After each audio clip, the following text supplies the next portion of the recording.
Greetings, body jugglers. What's up? Satek Ananda in the house here at the Body Juggling Dojo.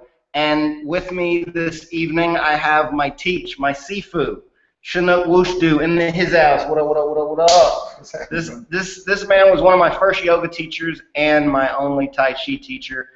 And I'm so honored for him to be here. And the reason he's here is so that I could show him Google Hangouts because it's changing the world. And you got to get on this as soon as I want. What better way to figure out how something works than to actually do it? So one thing, and we might want to post this on Facebook because I know that that SADA is shutting down, right? Mm-hmm. After how long? How long y'all been in business? It's like 11 years. 11 years at Southside on Lamar. 11 years, yeah. And it's just they don't want businesses above the second on the seventh floor anymore. Yeah, it's a management job. So, and what other things do you do? Because I know you're a personal trainer as well. You're a yoga instructor. You're a Tai Chi teacher. What other things? Dance. I pretty much teach any type of movement. I'm a movement specialist. I can help anybody move better. Care what it is, and care who you are. You have gifts that maybe you haven't plugged into. But I'm also a dancer. I've had my own dance troupe.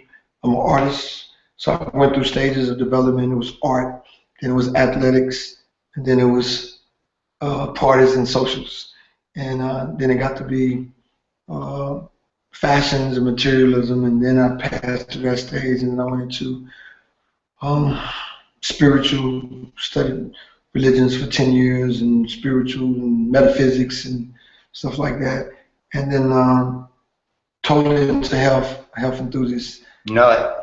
Yeah, no such thing as a health nut. That's a contradiction in terms. That's an oxymoronic term. When you say health nut, nut implies something negative. Health implies something totally positive. So you put the two together, it's crossing one out. So right. I'm a health enthusiast. Right. Here people say it's a health nut. That's the people who don't want to go to next level. So they're actually trying to knock it, the ego or the subconscious level, as they call it.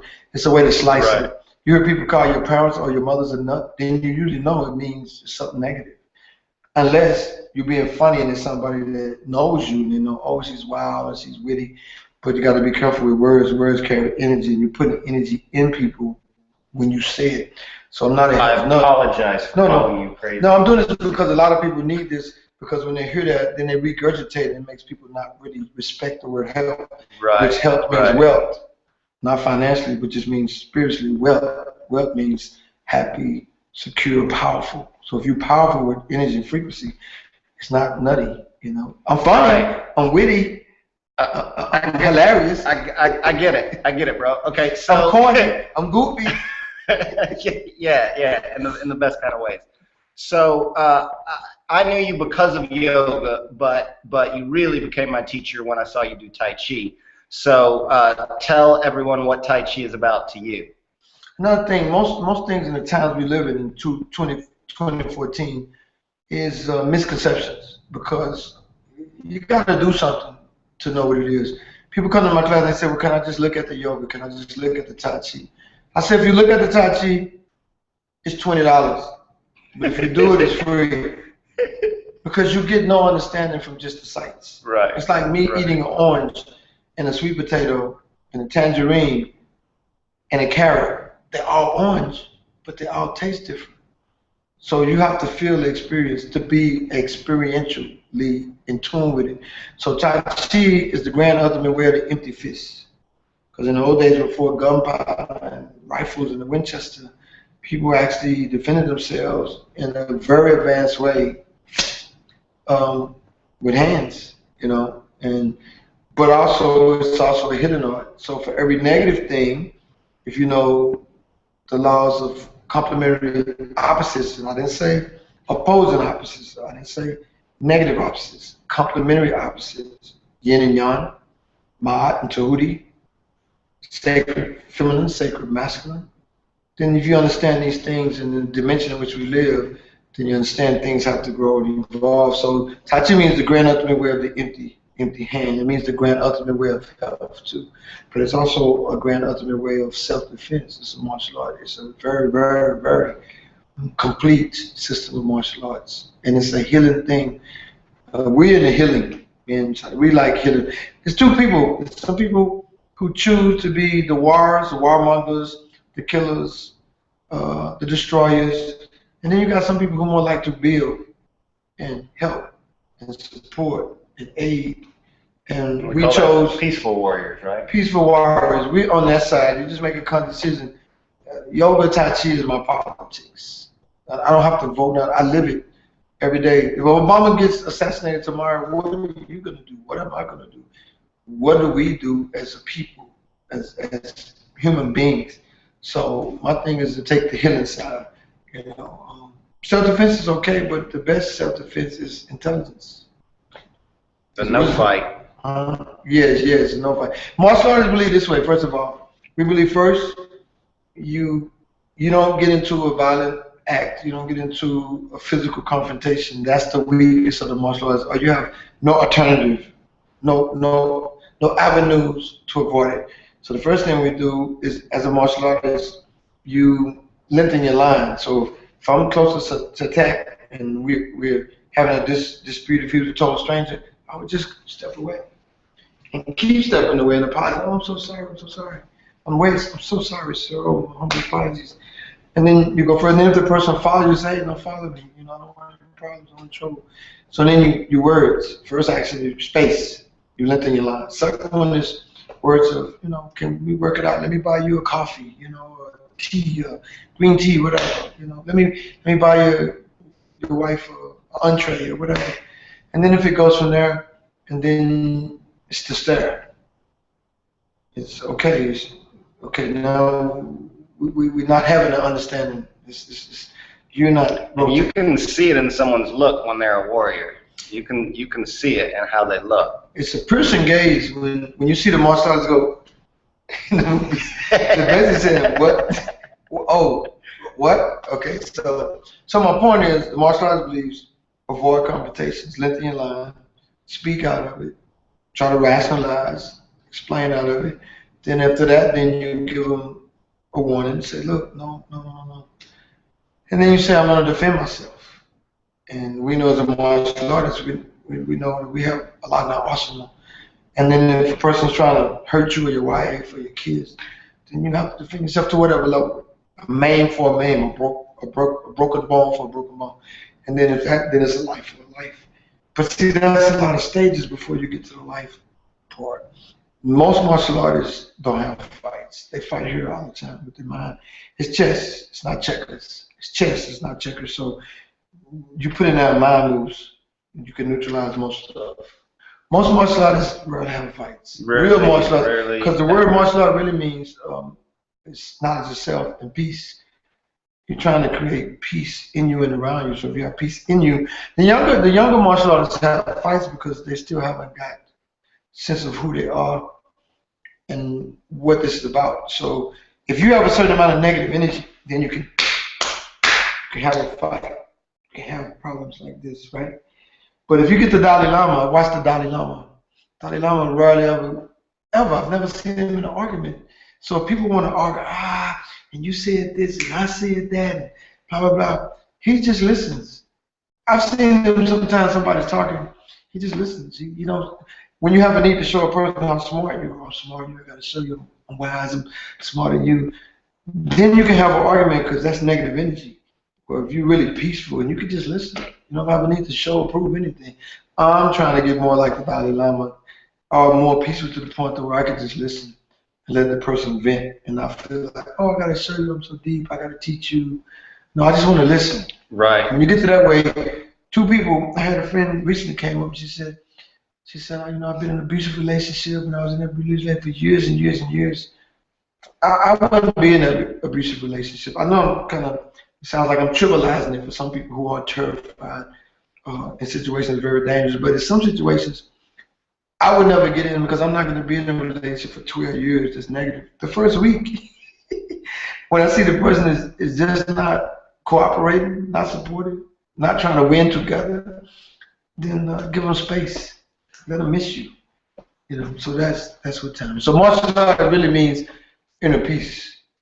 And you took what you learned from martial arts and you merged it into your yoga practice to create something you call Yoga Dao. Right. And how would you describe that briefly? Because I want to have time to if you can show us something real quick.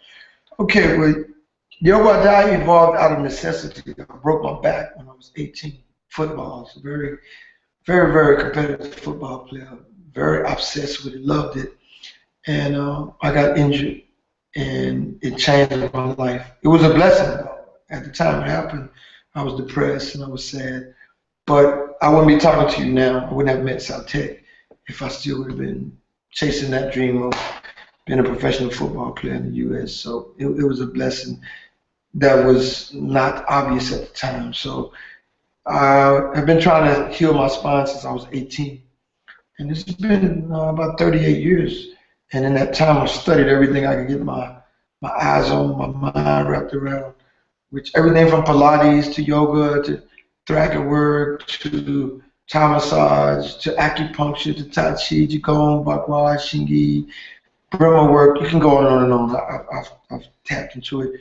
And so what I did was I took the best things from the global practices of human beings all over the world and put it together in one system called Yoga Dao, which means the way of constant evolution. Because we're organic creatures, we can keep learning. There's nothing wrong with the Western ways or the Eastern ways. You just take. Brian Kent says a famous thing, one of my favorite yoga teachers. He says, a knife can be used to cut a turkey or to cut fish or to cut fruit or to stab somebody. The knife is the knife. How do you use it? So you can take practices from anywhere and make them work for you in a healing way.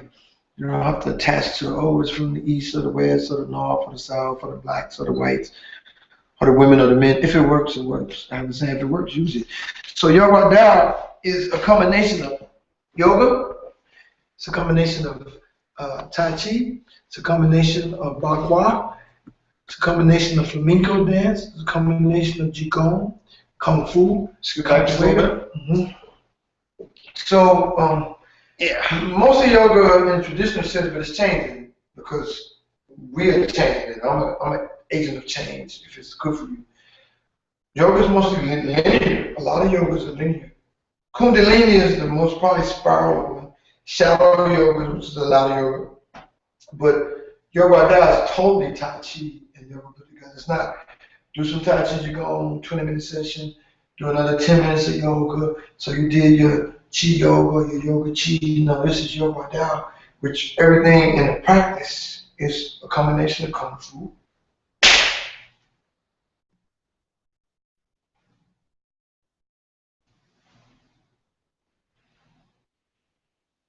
And yoga.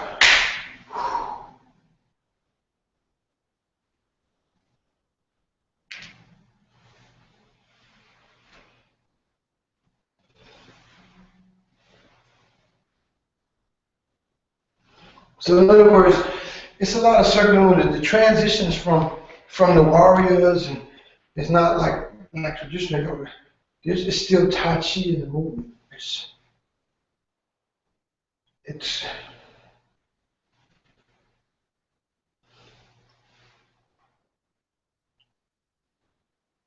so everything is more circular. It's more circles, transitions. The whole body is silk ribbon. So even in the transitions to one thing to another, there's Tai Chi in the movements.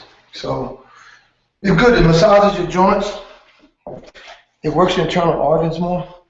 Creates more fire in your 4 chakras down. A lot of disease is stuck right here. It's stuck right here. We don't get enough movement when we sit at desk cubicles. We're supposed to be hunter-gatherers. That's what the body was made for. That's why we have 649 muscles and 208 bones. Some people say we have 650 muscles. Some people say we have 205 bones. I don't argue about it. It's not the organ. But you know you have some. Exercise is the rent you pay for your body. Oh, I like it. Yes. The rent you pay for your body. And that's not one of my terms. Actually, that's a term by a famous boxer, American boxer, who was the most famous man in the world. He said that silly statement. It was Muhammad Ali. So exercise is the rent you pay for this beautiful temple vehicle that you have that carries your mind and your soul around. Nice. Well, thank you so much for showing us. And this is Google Hangout. So when we hit stop, it will like be live on my channel, and anybody can watch it anywhere immediately. I hope I didn't bore you too much. No, that's the thing about YouTube is if they're bored, they click away immediately. So they're not even watching anymore if they're bored. If they're still watching, you know they're a real student, and you know they're really interested in it. You know what I'm saying? So you lose the people real quick that aren't serious. And so I started polling my students because I use this with all my paying clients now. Every single session I teach, they want their Google Hangout because they go home and then they can watch it. They can take notes, they can ask me questions, and they can just see themselves and see how well they're doing. And I was like, right now, these videos are all available to the general public. Do you guys think they should stay available, or do you think they should be private? And a lot of the people, especially the people that were paying for them, said, oh, they need to be private. And I was like, if you actually go look at how many people watch them, it doesn't matter if they're private or public, because it's like 3 or 4 of the people that are actually going through teacher training are the only ones that are going to watch an hour-long workout. You know what I'm saying? Yes, yes. We do a little bit of talking at the beginning, same way, you know, hi, how you doing? This is this person at this stage and whatever. Today we're going to focus on this. And the rest of it is actual working out. And then other students will watch their session and get on the bar and do their session along with them. You know what I'm saying? So it's an incredible tool for connecting consciousness, connecting real students to real lessons. And you don't have to worry about boring anybody because they've already clicked away if they're bored. You know what I'm saying? Then I have to say something else for you people who still on here. The 1% of people who are the strongest people on the planet, because most people, they talk, but they don't practice. And the practice is the most important part of being efficient, proficient, and excellent. Excellent is the key word. Excellent in anything, you have to practice. I have to say this so you know I'm centered. I'm not just an egomaniac. This guy's a true artist. I've been knowing him for a long time. He's got a lot of talents. He's got so many talents. People with this many talents, it's hard for them to channel them into one thing because they're not a one-thing person. They're, you know, it's like some people, they paint and they play a guitar, or they sing and they tap dance, or they're scientists and they're studying something about alchemy, whatever. This guy's a true artist, and he's really serious. In his program, BodyJuggling, and the bar, I actually think it's one of the most rehabilitative healing arts on the planet. It's not famous now, but everything started small, even us. Just think, you were the first, you were the sperm that made it to the egg. Yeah. That little you were at one point. Now we're not. So rehabilitative, is that your word? I like that's that. my word. I like mean, that. just I like you. that. In the That's East, nice. they want to prevent That's stuff nice. before it happens. In the West, a lot of times we want to do something to it after it's happened. So this covers both. If you're injured, you can get yourself back into health through the bar in a safe way, because he knows how to teach it. He shouldn't be pigeonholed like, oh, it's advanced, it's too. No, he knows how to. If an artist is a real artist, because of him. Like, not only did he teach me Tai Chi, but he was the guy that I came to when I first started working with the ball. And I said, hey, man, you got this teaching thing down, and I can tell, like, how do I take this into the class? And he literally broke down the way he does class, the philosophy behind it and everything. And that's the only reason I was able to actually take this into Gold's Gym and teach it as a class, is because of that structure that you gave me for it. And you showed me how to make it safe, how to do the levels and progressions and everything. he's about safety. So, it's about you know, safety. Safety first. It's better to be safe than sorry. We're more about safety. How long ago was it that you started first? I came to his house when he first started. He was just, man, he already had love for it. 7 years. At least 7 years ago, and he was doing the BodyJuggling. And it's got so many phases to it, you can never get bored with it. It's just too much to it. It's like a 20-course meal. At least. At least. Like, I can't even keep up with it, man. Right. But thank you. I appreciate it. And he's multidimensionally talented as well. And that's one of the reasons I think we got along so well. And I've seen a lot of Tai Chi in my life and never had any desire to do it until I saw him do Tai Chi. And I was like, you got to teach me that.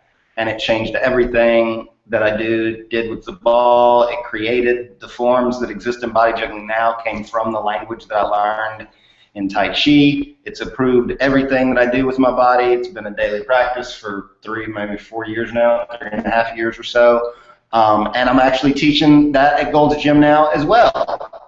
You know, once again, like you know, who would have thought Gold's Gym would like get Tai Chi? They don't. Their members wanted it. Their members asked for it.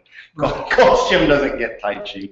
But yeah, man, it's an honor to have you in the Zendo, you know, in the house you helped build, and I really appreciate the guidance and someone that's like a genuine teacher. And that was one of the first things I've noticed about you is after a yoga class, usually a teacher is gone. They're wrapping up mats and whatever, and this cat will sit there for 3 hours talking to students if they have questions and they want to learn. He never stops. Like, he's born to teach, and I am as well. And I hang out, you know, and I do, you know, 2-hour sessions when somebody's paying for one, and you know, that kind of thing. And so I just love that energy, because that's what it's all about, is that giving. And I know that, like me, you're a consummate student. You know, that's one of the reasons teaching is so enjoyable. It's because it's how you learn the most. You learn the most when you help someone else get it, because you have to really climb inside it. You know. I want to say one more thing. I don't know you guys, but I know you guys because he's always talking about it. That's why he's showing me this now. He's trying to plug me into the future technology, what he's doing with his students. So I know about it, but I want to say this too. When you're on the bar and you're doing body juggling on the bar, you are doing Tai Chi. He's won a gold medal in one of the biggest tournaments in the world. Your teacher has won a gold medal in one of the biggest tournaments in the world. It's called the Legends of Kung Fu. It'll be in this area again this year. It's one of the biggest Kung Fu internal martial arts tournaments in the world. And he won a gold medal doing the body juggling. Because of him. Yeah. Nobody does what he does. How many students do you have that have won gold medals? How many people you? It's not the fact now, it's more that he is. Some people change the course of history.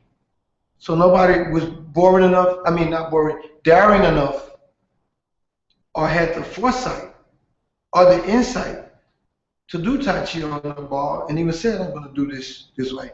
So my point is, you're doing Tai Chi on the ball, you're doing energy work, you're doing the grand ultimate way of hitting when you do body juggling. And nobody teaches ball work on the ball, on the flex ball, on the sphere like him. He's natural for this. We're not just talking each other up like this. You should respect the best in anything and not be jealous or hate them. Always. You know, emulate them. So Emulate the best. I'm saying a lot of people change the way they work out on the ball because of the way he does stuff on the ball. Not before the moves that you're seeing now that's popping up. And none of them can do stuff on the ball that he can do. I haven't seen him. I'm 56 years old. I studied everything. And he can even tell I had many ball tapes and DVDs when I met him.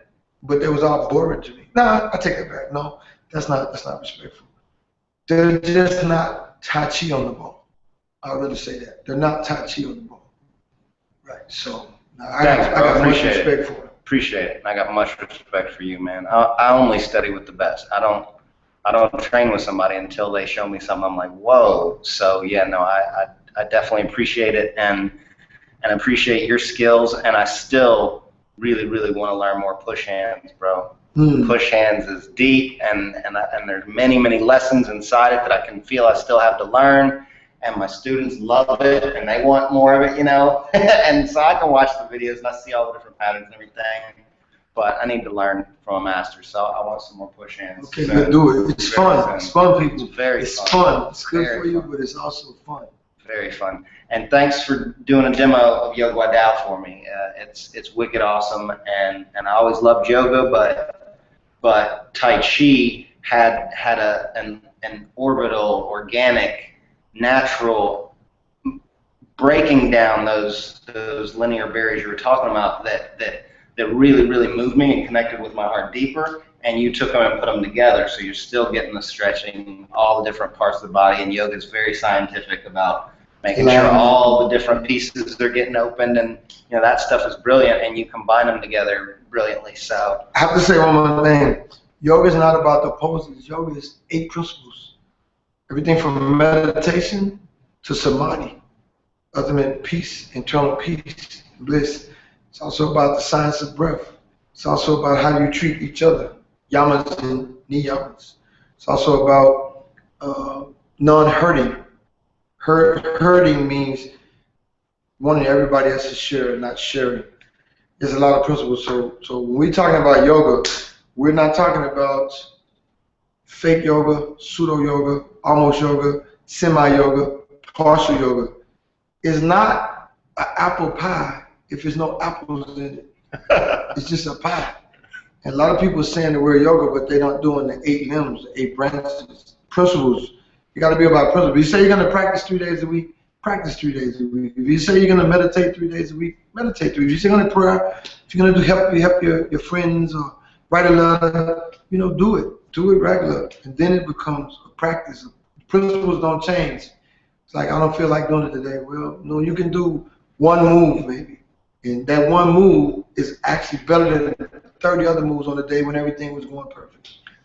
Something that I want to mention to them and to you, and if you remind me, I'll run upstairs and show it to you before we leave, is the book called Mastery. You heard of that? No. It's a book called Mastery. Look it up. If you've ever had any passion for training, for learning, anything, look it up. It's called Mastery. It's by, I can't remember the guy's name, but he's the same guy that wrote the 49 Laws of Power, which is a very famous book. Very famous book.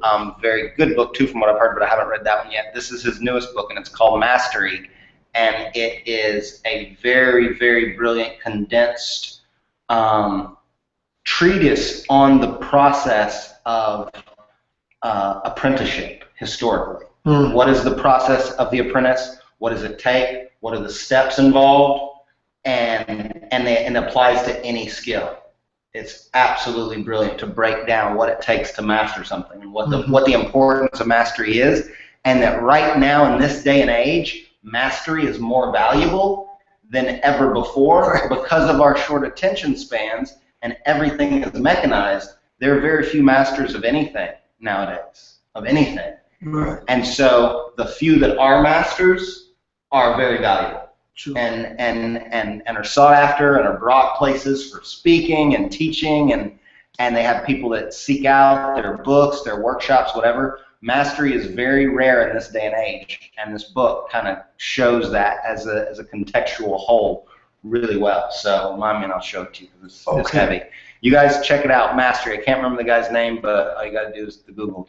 Thanks so much for coming in the studio.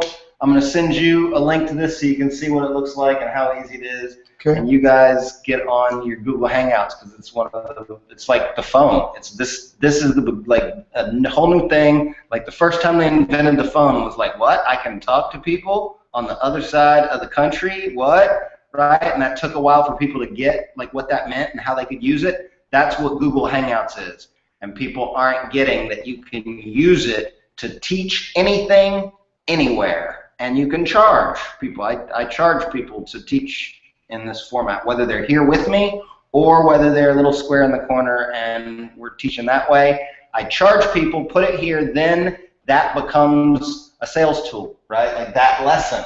Then other people are like, hey, I want to do that. How do you know? And other students are going, wow, I learned this thing from, and leaving messages and everything. So it's an incredible tool. Go check it out. Just Google Hangouts.